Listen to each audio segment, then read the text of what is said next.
I'm Janet Lopinski, President and Artistic Director of the Canadian Chopin Society. It's hard to believe that a full year has passed by since the 5th Canadian Chopin Piano Competition was held at the Royal Conservatory, and what a year it has been. We're excited to have this opportunity to look back on the wonderful week of celebrating Chopin through our competition and festival in August 2019, and to chat with our first prize winner, Stephan Xie, who will be joining us with some music and conversation. But first, alongside of the exciting piano competition, the Canadian Chopin Festival included a series of events intended to enrich the understanding and appreciation of the legacy of Chopin. Insights, a lecture by distinguished musicologist Alan Walker. Portraits, selected readings from the letters of Chopin and reviews of his concerts framed with performances. Conversations, a series of short interviews and performances featuring the competition jury, and a solo recital by acclaimed Polish-Canadian pianist and jury chair Krzysztof Jaboynski in Kerner Hall. Let's look back at some of the highlights and one of the most memorable evenings, Conversations. We'll have a peek at clips from conversations with Krzysztof Jaboynski, who tells us about his massive recording project with the Frederick Chopin Institute in Poland, and Anton Nell, who shares some wise words of advice for young pianists. Thank you. Regarding this huge project, which may become project of my life if I will manage to finish this. I feel honored to be offered this opportunity by the National Frederick Chopin Institute in Warsaw. I was asked to record complete works by Chopin, both on historical and modern pianos, which takes a major chunk of my life nowadays. So far, we recorded material for approximately 7 discs. Final number is approximately 44. Oh So it's a long journey, long way to go. So I can't imagine recording the complete works of Chopin in itself as a project, but doing it twice, once on modern instruments and once on historical instruments, is incredible. And I'm wondering if you could share with us just a few thoughts on the difference and how you approach recording the same work on modern versus historical instruments. Well, when I first had a chance to touch historical instruments, and including those Chopin was touching, I felt like I have to go back to work. I have to start educating myself. It is so very different to a point where you open the music and you start your work from scratch. We finally start understanding why Chopin wrote sempre legato in second bar, but not the first one, which because his instrument was having ugly sound in higher octave. So, and including pedaling and dynamic scale, when you see 3F, we tend to exaggerate nowadays because these big black monsters are producing such a big sound, and we have a temptation to use it. But of course, obviously, if you would use that kind of force or weight playing on those instruments, you crush this piano the same evening. So there is no way to apply the same dynamics and the same elements there, and finger touch is very different. There is nothing about force. It's impossible to play the same way we play on modern pianos. So every time and even the size of the keyboards is on some instruments slightly different. There is less space on white keys, so you keep playing wrong notes all the time. So, so I have to fly there earlier and have good few days, and it's like abstinence from modern piano. You don't touch it at all. You just play on that instrument on which you will be recording the next material, and you get used to it, and you tune yourself to a completely different world. I was always saying no, that I'm not interested, I'm not going to touch those pianos. But when I said this sacramental yes, I'm today very happy I was not stubborn anymore, because I've learned a lot through this. And we're all very happy that you weren't stubborn anymore, because we're all looking forward very much to hearing these recordings. Before we get to the recordings, we are going to have the pleasure on Wednesday evening of hearing Krzysztof do a full Chopin recital in Kerner Hall. So I hope that you will all be planning to join us and bring all your friends. And meanwhile, we're looking forward in our immediate future to hearing you play some Chopin tonight. And I have to ask you, actually, with great curiosity, what you'll be playing for us this evening. I will start slow to calm down. That sounds good. So I will play Nocturne C# minor, so-called Lento con gran espressione, which I always play when there is special occasion for it.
Another part of your career right now, of course, is teaching at the University of Texas in Austin.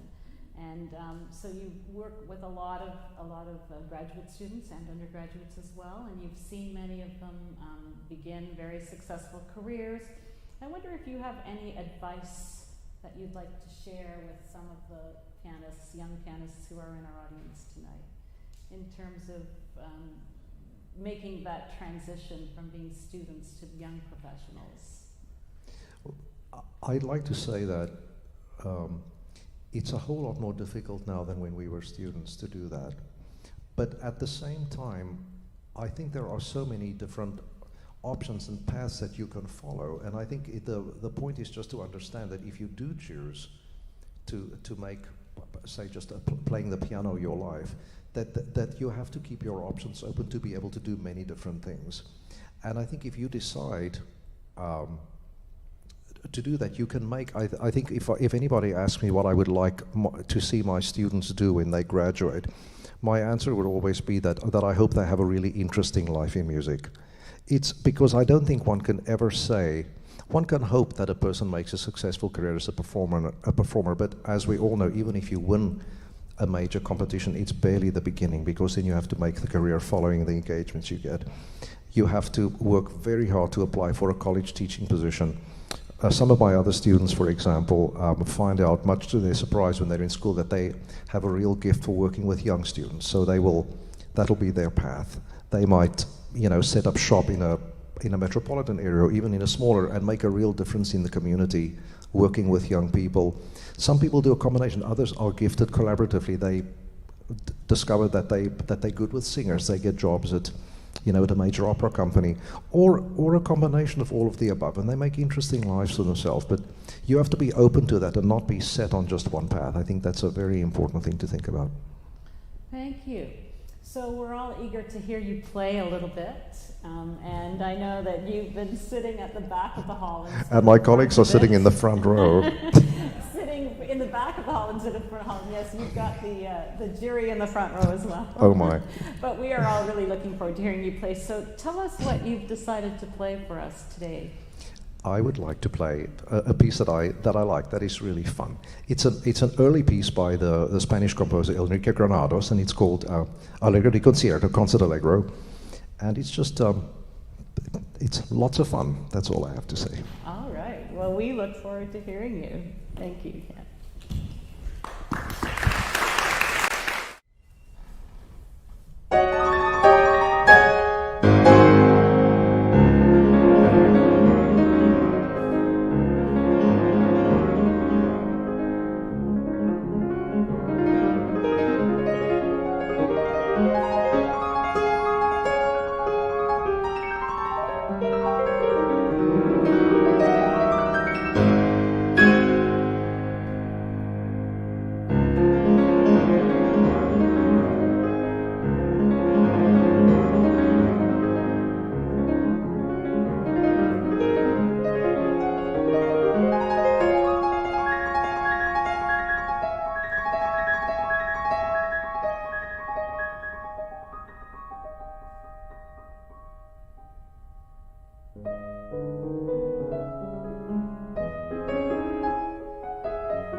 Thank yes, you. regarding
Okay, so I'm back now. Apologies for the technical glitches. I understand that you didn't hear what I was saying right before that lovely clip. After watching the clips of the jury interviews, I had mentioned that if you want to see the full interviews with Christophe, Anton, as well as the other jurors, you can do that here on our YouTube channel, along with the entire competition, as well as selected festival events. In terms of the competition, we wanted to start off with that clip that showed a first round performance from the pianist who went on to become the first prize winner of the senior division of the 5th Canadian Chopin Piano Competition, Stephan Xie. And I'm really glad that Stephan is able to join us here today. Stephan, thank you for joining us. I imagine that watching that performance brings back some memories for you. Why don't you tell us a little bit about your experience in the 5th Canadian Chopin competition, including what made you decide to enter the competition and how long you spent preparing for it? Yep. Thanks, Janet, for having me here. So I think since I was a kid, Chopin was always a part of my repertoire and one of my favorite composers. And it has always been a dream of mine to participate in the international Chopin competition. As many of my favorite and great pianists such as Zimmerman, Argerich, Ashkenazi, they all have won prizes in the international competition. So when I learned about the Canadian Chopin competition and the opportunities that it gives for young pianists such as myself, I knew I just couldn't let the chance slip away. My teacher was also very encouraging and pushed me a lot just to work hard and take part in this prestigious venue. The experience at the competition was just very, very great. The competition was very organized with the schedulings and the activities for the participants alongside with an amazing jury panel. It was always a pleasure to play in good halls, particularly at Kerner Hall and Mazzolini Hall. Some of the pieces I learned probably a little bit younger, but I back then just started focusing it around last year, probably like around March. And I think towards the last few days before the competition, I was working very, very intensely, and I didn't know what was going to be happening on stage or how it was going to sound like, but I just knew that I absolutely loved playing and practicing the repertoire that I chose. Thank you so much. And we are all certainly very glad that you did decide to push yourself and that your teacher pushed you to do this, because we really enjoyed having you as part of the competition. Thank you. So after you played in the first round in Mazzolini Hall, including the performance of the Etude that we just heard, how did you feel about your performance on that day? Well, usually it's a little bit hard for me to judge myself right away after I play a program. Although during the performance, I felt that I had a really good connection with the audience, and it seemed to me when I took the bow, they were quite excited about my performance. So also as a student at the Taylor Academy back then, I had some chances of playing at Mazzolini Hall before. So I would say that I was a little bit more at ease when I was up there. Thanks. We're going to move on in a moment to watch a little bit of your performance in the final round, which was held in Kerner Hall with concertos accompanied by the Tokaj String Quartet. But like all the other finalists, you chose the E minor concerto by Chopin to perform. And I'm curious to know, how did you decide to play the E minor concerto rather than the F minor concerto? Well, I think when I was around like 10 years old, I heard a very, very good performance of the E minor concerto by Evgeny Kissin, and it definitely left a very lasting impression on me. So ever since then, I've always dreamed of like playing this piece on stage, especially. And even though I've actually learned the F minor concerto before and never actually learned the E minor until when I decided to enter the competition, I still decided to kind of like learn the E minor concerto last minute. So it was just really because I loved the piece and I just really wanted to perform it on stage. Wow, that's impressive. The last minute change that probably Yeah. helped you feel very spontaneous and in the Yep. moment in the performance. So let's watch a few minutes now of Stephan's concerto performance in Kerner Hall from the competition finals on August 29th, 2019.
So unfortunately, we have time only for that little clip, but feel free to watch the full performance at your convenience here on our YouTube channel with the competition recordings.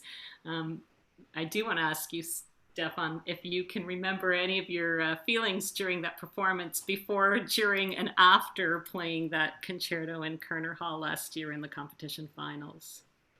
Yep. I was actually really nervous before going on stage at Kerner Hall, because the concerto was relatively new to me back then, and I really wanted to play well. Um, as I started playing, I gradually felt better and was more able to express what I wanted to tell through music. And by the end, I was just very relieved and honored about what I've accomplished on the stage, because it was just a very new experience for me. Yeah, and then a little bit of a wait, and the results were announced. And were you Yep. surprised? Yeah, I was actually pretty surprised because I mean, like what I said, the piece was just really new to me, so I just thought that I wouldn't play so well, but I think I played quite okay. And we think you did too, so bravo for that. Now, Thank shortly you. after the competition ended, you began your studies at the Yale School of Music. Tell Mhm. us a little bit about your fall semester. Yeah, it was a great experience to be there for the first semester. I got the chance to meet up with wonderful pianists and professors that I've learned a lot from. I would say the environment is a little bit competitive compared to what I had back in Toronto, but it's still very healthy, and it definitely has made me a better musician, and I've definitely became more confident about myself because of this. And also, I was working very intensely just to prepare for the Chopin competition, and my professors there are very inspiring professors, and they've offered me great insights on how to play Chopin and many other skills that I've never had the chance to work on before. So but I still miss Toronto a lot actually, because just I have many friends and like my teachers here, so I would often come back to visit my friends at RCM and just play for my teacher, Dr. Burkowski, to have some of his input. And of course, it was easier to do that before March. So Yeah. I can imagine that the COVID-19 crisis has had quite an effect on both your studies and you personally. Can you tell us a little bit about what you've been doing since March? Yeah, I was back to Toronto for a break back in March, and I was supposed to have some concerts as preparations for the International Chopin competition, but unfortunately, they were all postponed immediately after the virus outbreak. And since then, I was not really able to go back to school or to perform at all. I would say that I was a little disappointed for not being able to continue my studies there, but at the same time, it was kind of relieving to me personally because my year was starting to get like really intense back in March, and all of a sudden things were not really happening anymore. So I just had the chance to like kind of take a break. Right, as many of us are enjoying that opportunity to catch our breaths a little during this time period. But of Yep. course, we were all disappointed along with you to hear about the cancellation of first the preliminary round of the International Chopin competition, which was supposed to be in April, Yep. and then the competition itself in October and the postponement of those 2020 events to 2021. So, tell us a little bit about how you're pacing now your preparations, how you've responded to that, and how that's affecting what you're practicing and what you're doing now that you know that you have another full year ahead before the actual competition. Um, I was definitely a little sad when I heard about this, especially that I worked pretty hard the entire school year just to prepare for the coming competition. But I had the chance to talk with my trusted professors and friends who were extremely supportive and helped me get through that phase of disappointment. I'm sure that all of the effort that I've already put on, this whole preparation process will not just go to waste. And I will be able to have a even better understanding to the music by Chopin next year when I participate in the competition. Wonderful. And I know that you're working on some Chopin now. So let's listen to Stefan perform now the Nocturne in E major, opus 62.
Thank you. That was lovely, Stephan. I have to ask you this question now, though I know it's difficult to answer.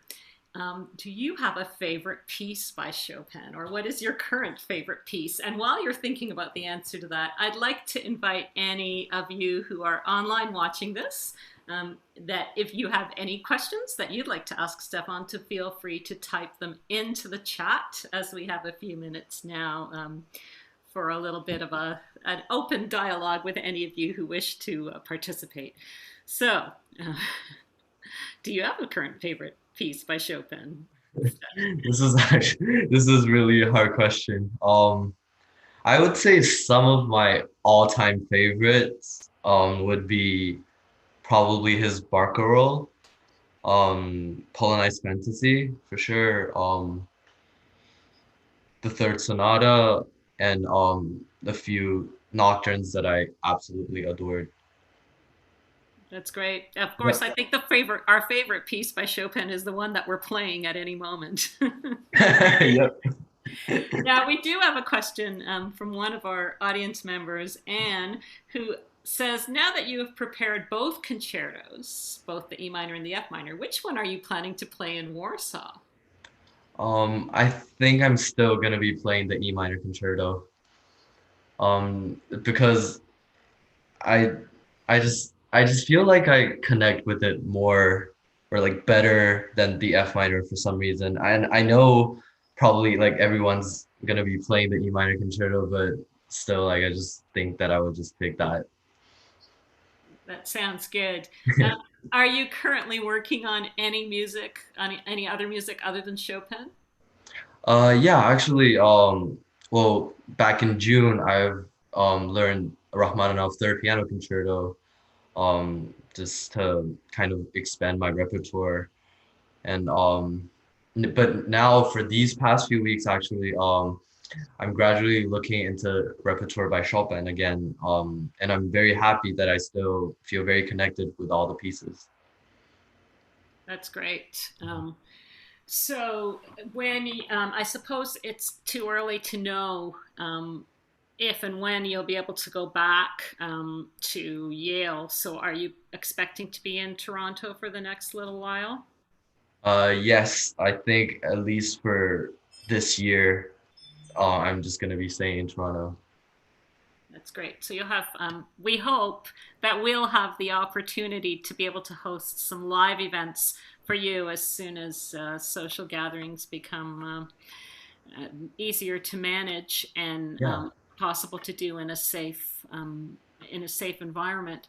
But meanwhile, we'll look forward to maybe hearing more of your program as it starts to come together here Yep. online, because I think it's a great way for you to share your hard work with us, and for us to be able to Absolutely. hear how things are coming together for you. Yep. So, if there are no other questions from any of our audience members, I think I will. Oh, here's one from Colin. What would you say, Stephan, to aspiring musicians who are in the academy right now? The Taylor Academy. I think that might be. I think that might be the question. Um, Actually, I don't really know at this point because I graduated last year and along with many of my friends who are going to college, so I don't think I really know anyone. Do you Right. have any advice? Do you have any advice that you would give Oh, to pianists, maybe who are a little younger than you and are maybe looking forward to following in your footsteps at some point in the future? um, I would say just try to work as hard as possible.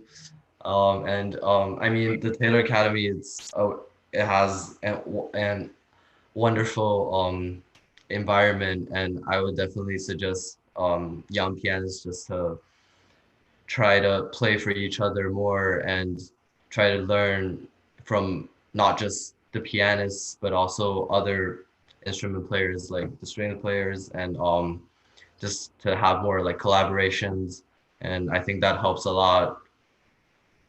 That's great advice. Thank you for sharing that.